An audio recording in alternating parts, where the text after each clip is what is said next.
coming this evening to hear a bit about the life of the great beast, Aleister Crowley. We've kind of done this talk sort of backwards. Originally, I was going to go up first and kind of lead us through the beast's life until his sunset years, as it were, and Anthony was going to take it from there. But given that Crowley was a great fan of reincarnation, and he had picked out a few choice subjects that he believed he had been in a past life, it's okay to go back now. We're going to return and go back to sort of the start of his career in life. And I have, sort of a question up there. It's not grammatically correct, but it's like Aleister Crowley, magician, monster, or god? Now, you probably know about him being a magician. Aside from perhaps Houdini, he's probably the most famous magician of the 20th century, except for fictional characters like Harry Potter or Gandalf, or someone like that. So we'll get on a bit about his magician, being a magician further on. And I should say that he's actually more of a magician than Houdini was, because he didn't do stage magic, he wasn't doing prestidigitation, and he wasn't doing illusions. He was actually trying to revive the ancient Hermetic sciences that, up until the beginning of the modern age, actually carried quite a bit of prestige. They had fallen into disfavor, rise of science, but Crowley took it upon himself to resuscitate their high standing. And this is one of the things in my book called Aleister Crowley, Magic, Rock and Roll, and the Wickedest Man in the World. In the book, I call him an impossibilist, because this is something that Crowley did. He took things that he considered, or were considered at the time, impossible, and he said he was going to do it. In many cases, he did, and in quite a few cases, it's evidence of this kind of autistic exactitude that characterized his sort of thinking processes, that he would stick to something tenaciously and actually do it, and then maybe 40 years later, he would show up or send you a postcard and say, look, I've done it. So he also knew how to hold a grudge. And that was one of the kind of most iconic, to use a stupid word we use too much these days, kind of personality traits about him. So, who was Aleister Crowley? That's a very good question, because Crowley didn't know himself in many ways. Throughout his career, he adopted many aliases. For a time, he pretended to be Russian when he was living on Chancery Lane, at a time when there was quite a Russian craze in England. Not like the one that's going on now, which is more like Russian craziness. But there was an actual sort of fashion for all things Ruski back then. And he called himself Count Zwarev. And he dressed up in sort of pre-Bolshevik kind of Russian gear and all that, and affected a Russian accent and all this kind of thing. He was also called himself Prince Chawakwan, and he exasperated his first wife's mother, his mother-in-law, because he demanded that whenever they sent any communication to her or to him or to both of them, it had to be addressed to Prince and Princess Chawakwan. So quite a few envelopes got sent back to Mrs. Kelly, Crowley's first wife, Rose Kelly, the sister of a friend of his, the painter Gerald Kelly, who actually made a name for himself in the Royal Academy. But here's some of the sort of later sort of personae and self-images of Crowley in his magical days. Here's the famous photograph of the eye in the triangle, which proves beyond a doubt that he is, of course, a member of the Illuminati. And there's his magical sort of diary next to him there, which has engraved on it a very lavish pentagram. There's a later, well, maybe, I don't know exactly, this is around 1912. This is when he was writing a book called Book 4, which is actually his best book on magic. It's much more understandable and accessible to the average reader than what he considered to be his magnum opus, Magic in Theory and Practice, which was published, I believe, in 1929 in France. Ever was. Magic in Theory and Practice, he said he was going to, this book was written for all, and the banker and the pugilist and the baker and the shop girl, but none of those people had any idea, if they even saw the book, what Crowley was talking about. But an earlier book called Book 4, around this time, is actually quite a good book.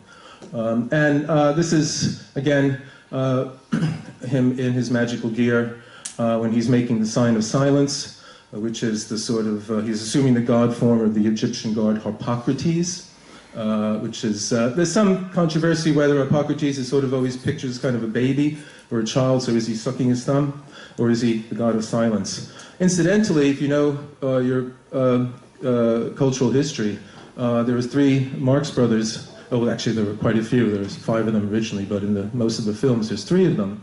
And the one who can't speak, what's his name? Harpo.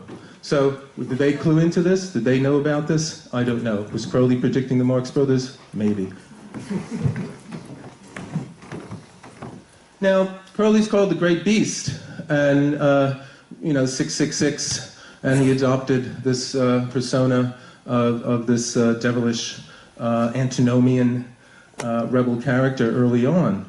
But if you know about his life, it makes a great deal of sense. And also, if you know about his life, his subsequent career makes a great deal of sense. He was born October 12th, 1875, to a Plymouth Brethren family. Now, the Plymouth Brethren, as my picture here says, were an apocalyptic cult that anticipated the imminent end of the world. And I'm not making that up, they actually did. Crowley's mother and father and all the relatives around him and friends, they belonged to this cult. It was founded in 1820, and they accepted the literal truth of the Bible, and they did anticipate the end of the world coming, and pretty much everybody who wasn't a Plymouth Brethren was, going to get, hard times out of that, but the Plymouth Brethren would be saved. And in many ways, their whole view of the world was not that different from some contemporary manifestations of Christian fundamentalism in the United States. I don't know if you're aware of a whole series of novels called The Left Behind. There was a rather gory film made with Nicolas Cage in it, I guess when he needed the money, or his agent told him he needed it. Sometime, I think, and I don't know exactly when it was made, early 2000s, but there are a series of apocalyptic thrillers, basically, when the rapture comes and the end of the world comes, and then all the true believers are saved, and everybody else, basically, is destroyed in CGI effects and all that kind of thing. And the thing with this is that Crowley, his father, was a fairly off-rich man. He inherited a very strong-going interest in a brewery and a sort of series of alehouses that used to dot the land, not around anymore. They're kind of like, the Lyons coffee houses that came a little bit later, but there were these Crowley alehouses, and mostly in the city, but in London, but in other places as well.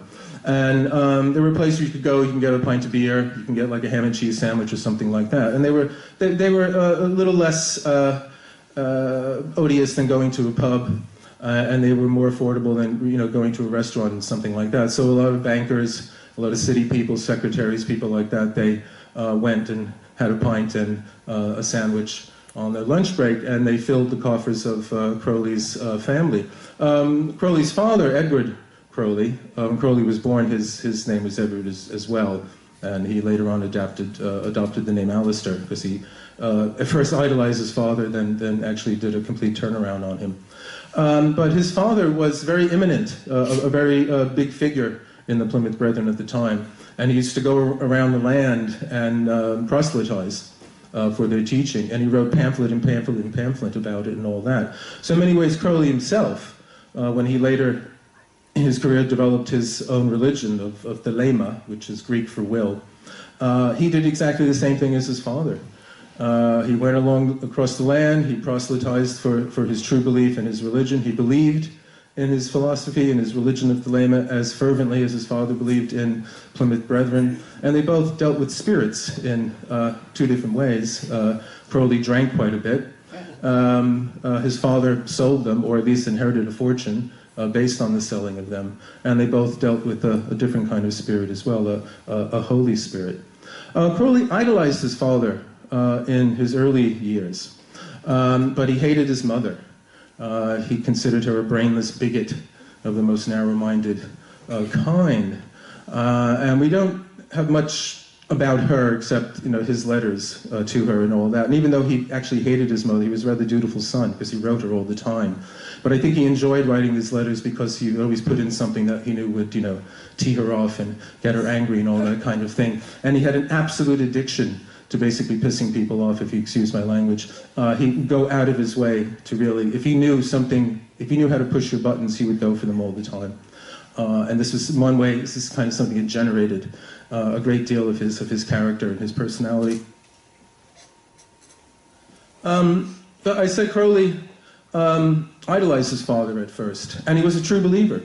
He until about the age of 11, when his father died, he accepted the tenets of the Plymouth Brethren, and he believed in them completely. And he would go to their meetings and go to their rallies and so on and spread the word and all that kind of thing. But then at the age, when Crowley was 11, his father died. His father died of cancer of the tongue.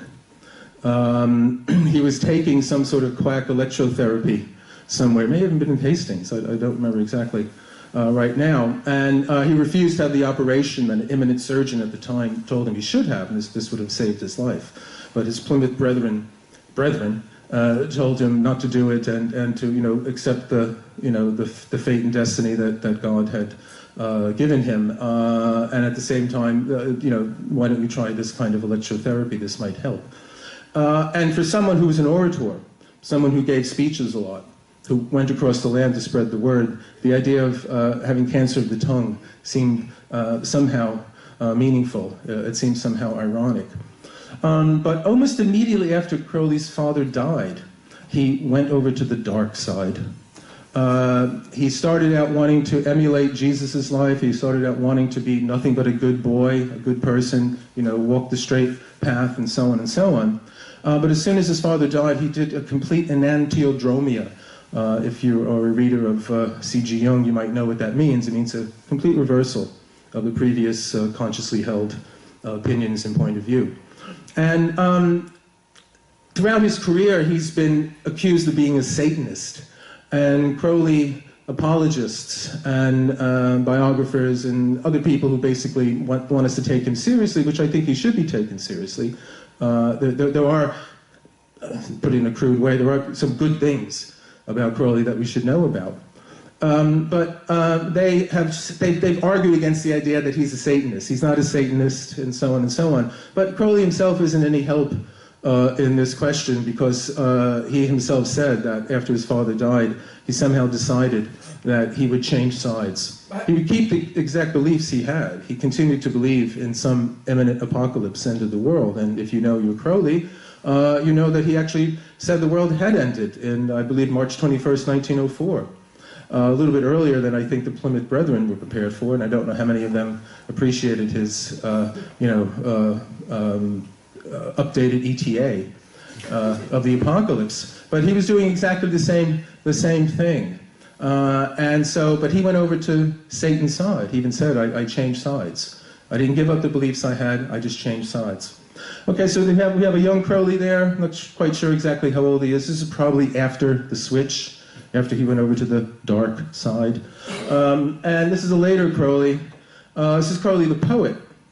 Crowley came into his inheritance when he came of age.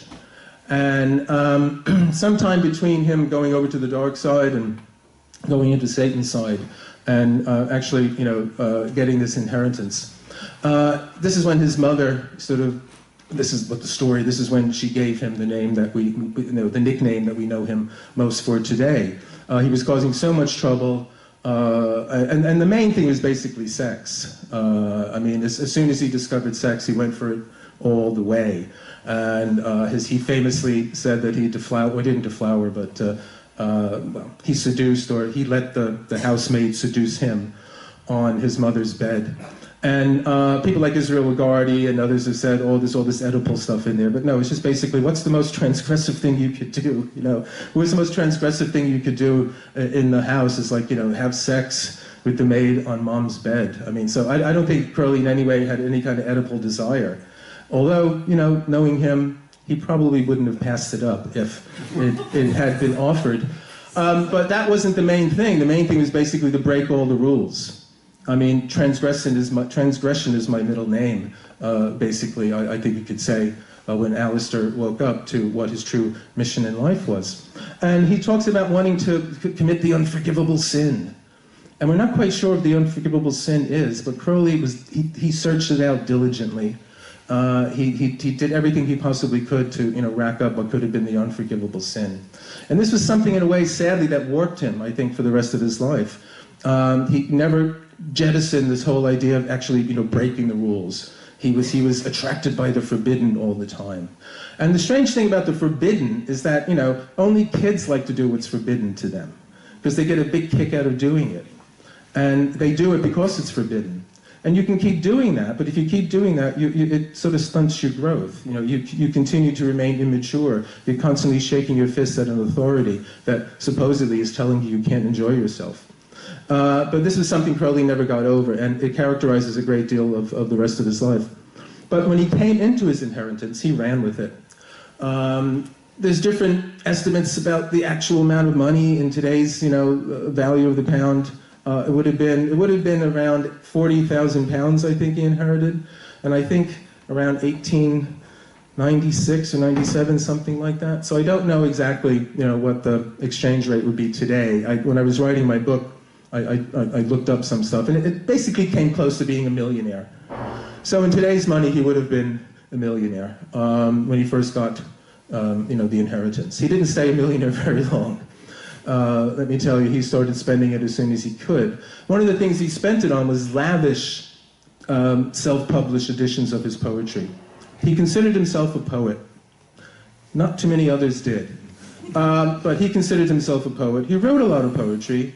There is some actually good poetry in his poetry. When I was involved many, many years ago in a Crowley group when I was in Los Angeles 40 years ago, I actually read through all of his poetry. And that's no mean feat, let me tell you. But there's actually, you know, some very, you know, good parts in there. One of the best ones is the one that was read over his cremation in Brighton, was the hymn to Pan, which is one of the, you know, it's one of the first things that you find in Magic and Theory and Practice. It's actually a very powerful incantatory poem. He was able to write a kind of poem that, you know, was able to do what poems in the olden days, you know, were supposed to do. Would put you into a kind of trance, send you into a different kind of Dionysian sort of madness. But he only hit that rarely, very rarely. Most of his poetry, at least in my taste, is very derivative. And he doesn't seem to have read much poetry past Oscar Wilde. But he just produced different editions of his own poetry in lavish, you know, binding and things of that sort. He also did his rooms up. He was a great fan of the fin de siècle decadence at the time. People like Wilde, people like Aubrey Beardsley, people like Baudelaire, the French poet from, you know, an earlier generation, but his ideas were and his aesthetic had transferred over. So he kind of ran with it. I mean, I guess today he would have been, you know, considered like some rock and roller who, you know, got a hit record, had a lot of money, and they just went to town. And that's precisely what Crowley did.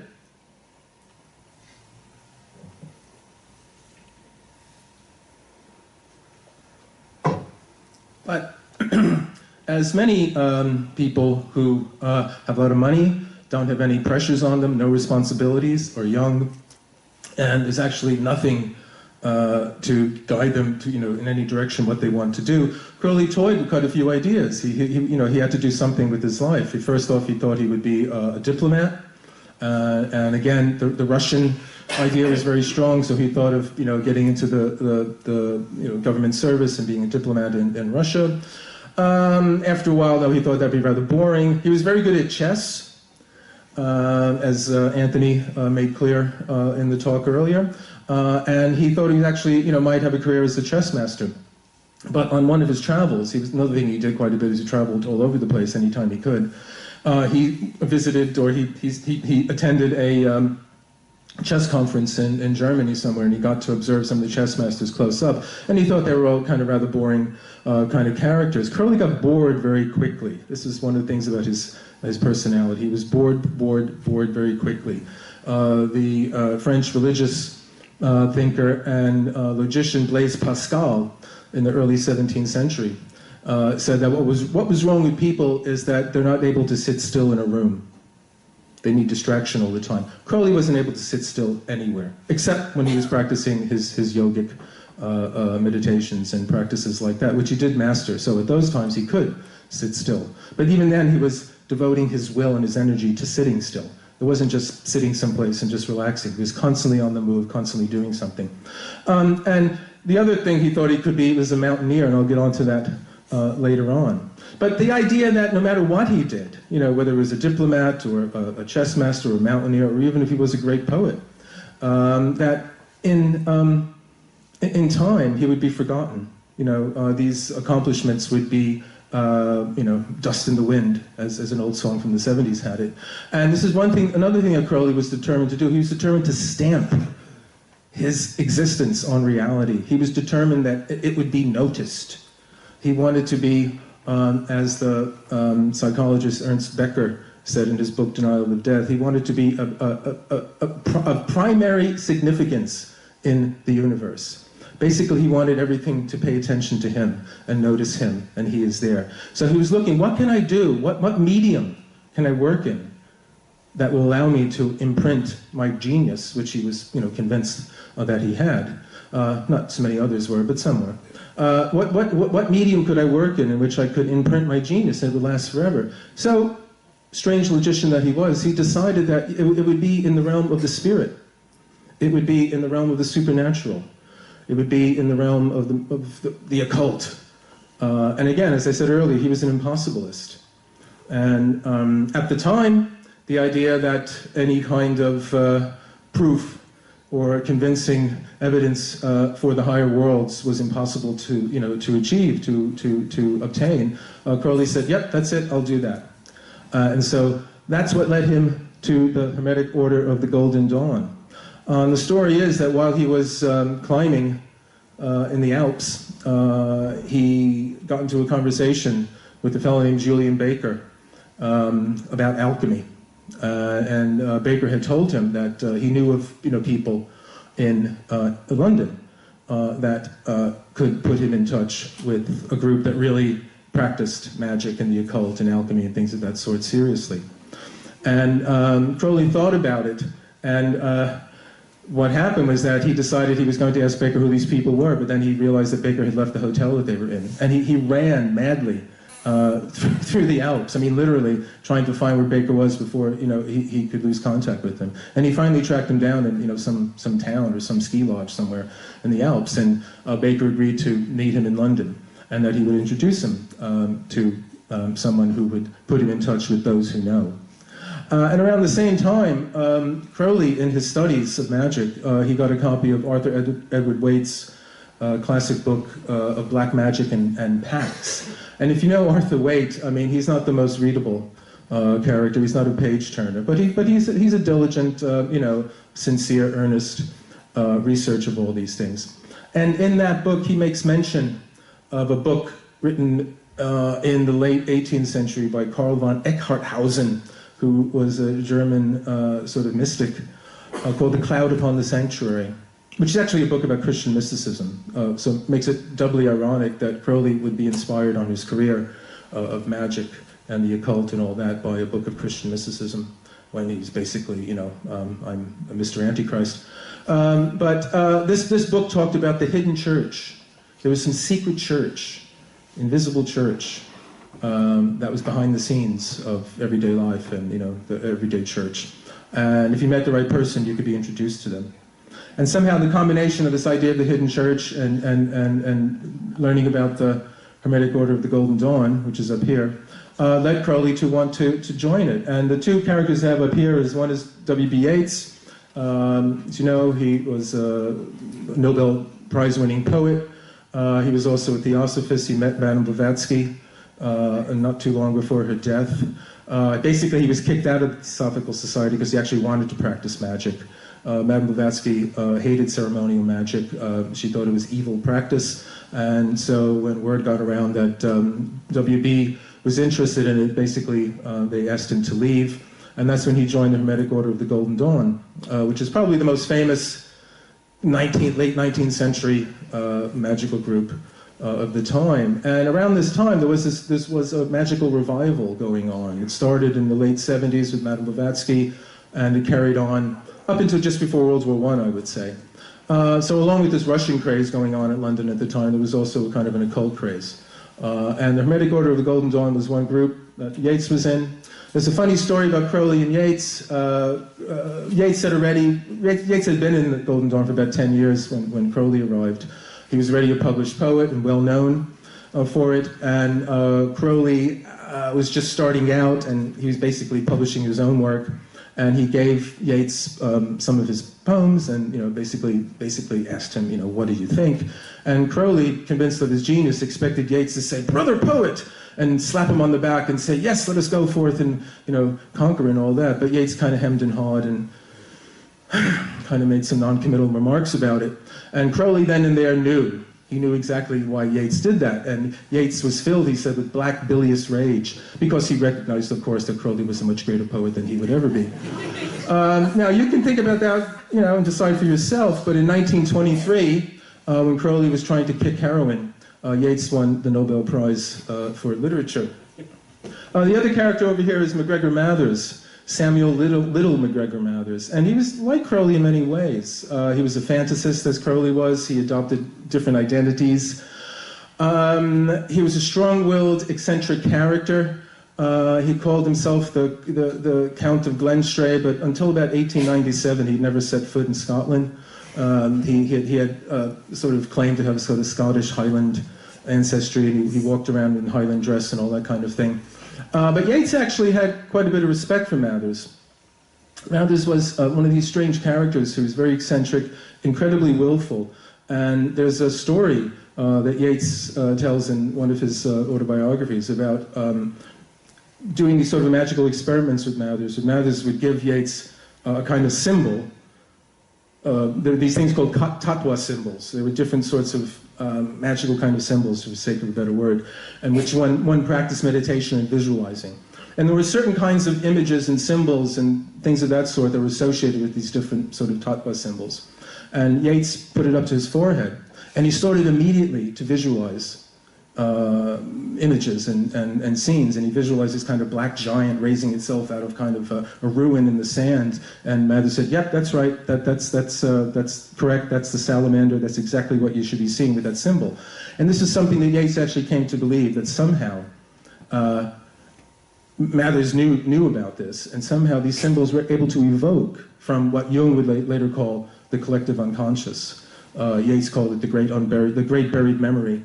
Able to evoke these things that are somehow not part of our subjective unconscious, not part of my arbitrary, personal memories, but somehow deeper inside. So Yeats was absolutely convinced. Both of them were convinced of the reality of magic, and I should say Crowley was as well. He wasn't a fake.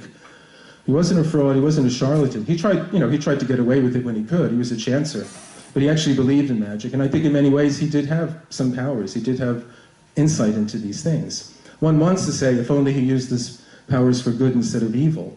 But he really wasn't evil either. He was just sort of really, self-centered. He was the worst about people, in many ways. He was self-centered, completely oblivious to other people, had no empathy for, anything. He famously, when he was a kid, and this is an example of this kind of autistic exactitude that characterized a lot of his personality. He once famously tried to prove that a cat didn't have 9 lives. And he did that by killing it 9 times. I mean, he chloroformed it, he stabbed it, he smashed it, he threw it out the window. He did everything he possibly could to it. And said, well, at the end, no, it's not true.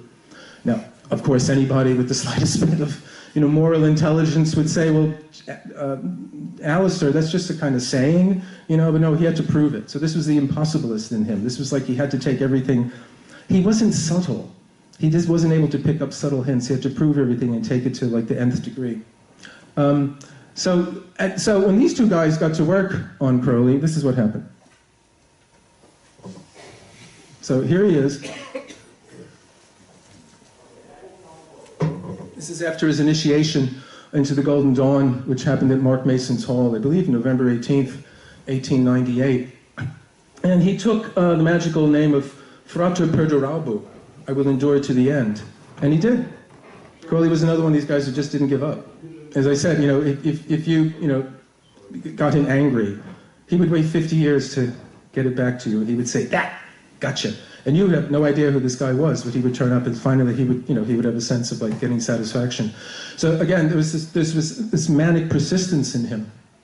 And one of the interesting things about Crowley's associated with the Golden Dawn was that when he came into it, basically that was the beginning of the end of it. There's a long story. Mathers and Yeats weren't getting on. Mathers lived in Paris after a while. He was supported by Annie Horniman from the Horniman Museum over in South London. He worked as a curator there for a while. Then when he got into an argument, I think with her father or something like that, he was booted out, but she continued to give him a stipend, because she was a member of the Golden Dawn as well, and she was involved in it as well. And the reason why Mathers was the guy was that he was in touch with these entities that were known as the secret chiefs. Now, if you know Madame Blavatsky, she talks about the Mahatmas in Tibet. These are these kind of elevated, highly evolved individuals who have mastered, occult powers and masters the powers of the mind and all that kind of thing, and they can communicate telepathically, they can materialize and do, they kind of, they can use the force, to put it basically. They're able to do that. And the secret chiefs were the sort of the Western esoteric version of Blavatsky's Mahatmas. Mathers claimed to be directly in touch with them. And he said he encountered them once in the Bois de Boulogne on the outskirts of Paris, and he said the experience was much like the effect of having like sort of a lightning bolt, hit something near you, and it kind of does something to the air, and then the difficulty in breathing that comes from after inhaling ether. Now, I haven't had either of those experiences, so I don't know how close he is to describing what actually happens when you get in touch with the secret chiefs. But the secret chiefs were these people who were they were the Mr. X, they were the head, the brains, let us say, behind the Golden Dawn. They operated from behind the scenes, and the whole idea of the Golden Dawn was to get new members who would go through sort of the early stages and then get into what they call the second order. Briefly put, the Golden Dawn worked in a kind of 1 to 10 system of, I guess it's kind of, the equivalent of the Boy Scouts honor badge, but in a mystical sense. You worked your way up to different degrees. You went through different sort of initiations and practices and trials and something, and you worked your way up. And this was based also on the Kabbalistic tree of life. I don't have time to go into that right now. But basically, it was like the first 5. And then there was the next order, and that was the next bit up. And if people in London passed that, they were sent over to meet Mathers. But what had happened is that Crowley worked through the different levels really quickly. He was a quick study, he was bright. I mean, he was a brilliant guy. I mean, I wouldn't say he was a genius, but he had genius. He had very often flashes of brilliance. But this bad personality trait that he had actually, just pulled the rug out from under him most of the time. So he just got everybody in the Golden Dawn really angry. Nobody liked him about it. He was getting into trouble all the time, a variety of different things. And after a period of sort of, a trial period where he had to wait until he could apply for the next level, he thought he had done that, and he went to Yeats and company and he said, "I'm ready for the next level." And they said, no, we refuse you. The portal was closed. He couldn't carry on. And so rightly so, he crossed the channel and met up with Yeats in Paris, and Yeats needed an ally. Mathers in Paris, and Mathers needed an ally. So he initiated Crowley into the next level, and then he sent him back as his emissary. And then when Crowley turned up at their temple in Hammersmith on Blythe Road, they refused him entry. And then what happened after that is what's known as the Battle of Blythe Road, which is this kind of really farcical kind of thing where Crowley shows up with a couple of strong-armed guys dressed in Highland gear with a mask and a dagger, and he's there and he's going to take over all the kind of stuff, and they fight him off and all this kind of thing. Finally, it goes to the solicitors and all that, and in the end, the temple is closed down, and that's kind of the end of the Golden Dawn at that point. So Crowley had this disruptive effect on many things around him. So what does he do after that? He decides to spend a good deal of his inheritance by traveling around the world and climbing lots of mountains. He goes to Mexico, and so there's two famous attempts he made in the Himalayas. One was Chogori, which is K2, which is the second tallest. It's kind of like the Rolling Stones of the Himalayas. That he didn't get that far with that, but it was more or less an all right kind of attempt. He wasn't the leader at that time. Oscar Eisenstein was. Then a couple years later, he wanted to try Himalayas again, and he attempted Kanchenjunga, which is the third tallest mountain in the Himalayas. But it's one of the most dangerous ones. It's not protected. It's kind of out in the open. And so it's subjected to lots of winds, there's lots of avalanches. And actually no one, I don't think either of those, Chogori or Kanchenjunga, was actually successfully climbed to the summit until the 50s. You have to remember, Crowley is doing this in 1905. So they didn't have any of the gear that anybody has today. Oxygen tanks, none of that kind of stuff. They had minimal kind of gear. But he was the leader of this exhibition, and sad to say, it ruined his career as a mountaineer, because basically what happened is that the other members of the party mutinied, from his point of view, rebelled against him because they were upset and sick of the way he was treating the coolies. Excuse me, that's probably not a politically correct word anymore, but that's the first one that came to mind. He was badly treating all of the Sherpas, basically. All the people carrying the packs, he would whip them and all this kind of thing, and he always felt like you have to make them know that the white man is, in control here and all this kind of stuff. But basically, he had a sadistic streak, and he enjoyed inflicting pain on people. And after a while, the other members of the party just got sick of this, and they said, "That's it, we're not doing this anymore." And they decided to, go to give up and go down the mountain.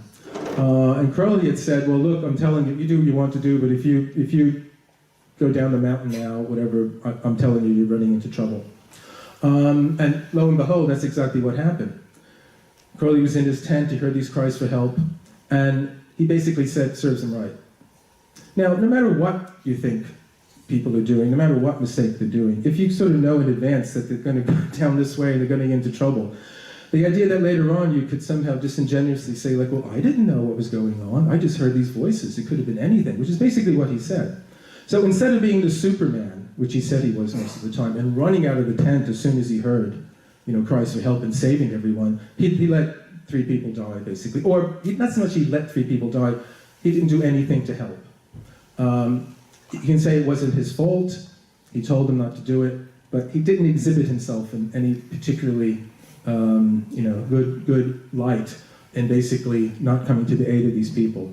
And not only that, the next morning, he scurried down the mountain as quickly as he could. He wrote several articles, criticizing the whole affair. Story goes, he extracted all the funds that were left from the expedition from the bank, and basically hightailed it, back home. So someone who actually was a good mountaineer, if eccentric, it was this kind of attitude he had that ruined it for him.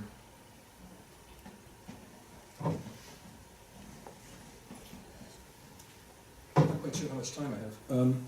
But the summit, let's say, or the kind of the destiny, or Crowley's road to Damascus, as it were, happened in Cairo in 1904. I'm sort of jumping around here a great deal. He had by this time married his first wife, and they were on honeymoon.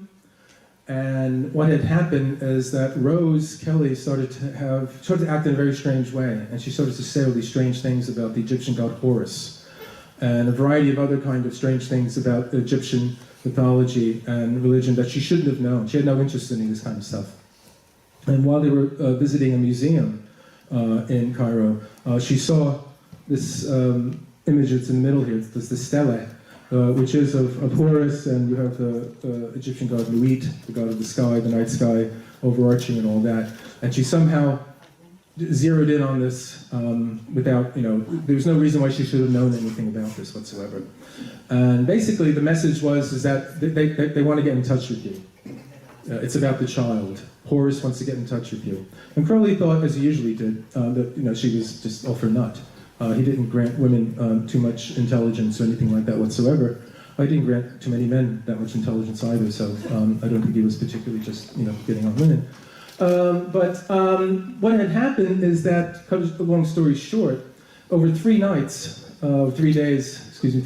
in Cairo, I think it's the 8th, 9th, and 10th of April, Rose channeled and discarnate intelligence from another dimension named Iwas, or I was, I don't know, I was, those kind of phonetic stuff in there. And it was from Iwas that Crowley received what is known as the Book of the Law. Now, I don't know if this is a picture of Iwas, I couldn't find one exactly, there's some others out there. Crowley got in touch with a few discarnate entities. There was one called Amalantra, there was Abu Al-Diz, there was quite a few different ones. That was one of the tenets of his philosophy, was that our job is to get in touch with these other dimensional creatures or beings, and they're going to guide us in all this kind of thing. Or they're going to guide Crowley, and he's going to guide us. But this is the beginning of his ministry, we can say. So just as his father preached the faith of the Plymouth Brethren, Crowley at this point begins to preach the faith of Thelema. And again, this is a Greek word for will. And the one that you probably know you all know about, the phrase that comes out of this is, "Do what thou wilt shall be the whole of the law." And when Crowley returned, again, I'm collapsing quite a few things here just to kind of move it along, because Crowley is someone where I sense something is always happening. There's something, I've left out 150 things that have happened between him being in Cairo and him coming here. I can just give you the bare bones of it. That's also a plug for the book, if you really want to know all the ins and outs of it. But he had a rich and interesting life, we can put it that way. And when he came back from receiving the law, he decided to start his own magical organization. So he was going to do the Golden Dawn one better. And he started something that was called the Argentum Astrum, or Argentinium, or I'm mispronouncing it here, but basically means silver star. And there are Crowley scholars who say, no, it doesn't mean that, and there's all these different possibilities of what it might mean. But that's how I understood it. And when I joined it in 1978 in Los Angeles, that's what they called it. My membership dues are way, way, way late and all that, but that was a long time ago. What Crowley started this magical organization, this magical society in London called the Silver Star. And he started to attract quite a few people and quite a few members. One of the things they did was famously, they put on a series of performances of the rites of Eleusis. They put on a performance of the ancient mystery rites. Now, how they knew the ancient mystery rites, we don't know, because they really are a mystery. That's why we still call them a mystery. We don't exactly know what they did, but we do know that they drank something at the end of it called the Kekeon. And many people have debated what that could have been. Some people say it was mushrooms, some people say it was peyote or hashish, whatever. It was something. It was something that revealed the mysteries at the end. At the end of these long kind of festivals and rituals, you drank this stuff and then you had an experience. So Crowley was trying to do something like that. And what he did do is he made up a concoction that had peyote in it. He was one of the early people in England, in the West, to experiment with peyote. He wasn't the first. There are some biographers who claim that he introduced peyote to the West. He didn't. Yeats had it before him. He got him again. And Havelock Ellis, you might remember him. He was a famous sexologist before Freud. He wrote a famous essay where he experimented peyote, and his room is in the temple. So Crowley wasn't the first, and he certainly didn't introduce Aldous Huxley to mescaline. This was another kind of myth that goes around, that when Crowley and Huxley were both in Berlin during the Weimar years, whooping it up and all that, they introduced Huxley to that. It's just not true. But they did put on these series of performances, and they did have this beverage that people who came to the performances drank. And there's quite a few reports. There's some journalists wrote articles about it. It turns up in a few books and memoirs and all that. So he was kind of doing the Trips festivals, and kind of like Ken Kesey's, pranksters, merry pranksters, quite a bit before. And you can see these pictures of that's Layla Waddles. She was an Australian who played violin. He loved her violin player. He didn't like her to talk during the rituals because he didn't like her Australian accent. And there's some various different pictures of Crowley and the other people dressed up in the fancy dress doing the rites of Eleusis. Now, just after World War I started, the guns of August started going off, Crowley decided that his destiny lay west. It lay in America. Now, there's a variety of reasons why he may have left. One was that there were a great many unpaid bills and debts and things of that sort following him, and he may very well wanted to get away from them. I'm told I only have 5 minutes, so I'm going to do this really quickly. So Crowley went to America.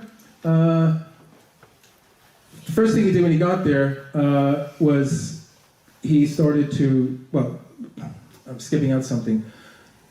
In 1912, Crowley discovered that all along what he was doing was sex magic. He was doing the sex, he was doing the magic, and he just put the two together, and whoa, it really worked. And this is at the same time he was approached by members of the OTO, the Ordo Templi Orientis that Anthony mentioned earlier.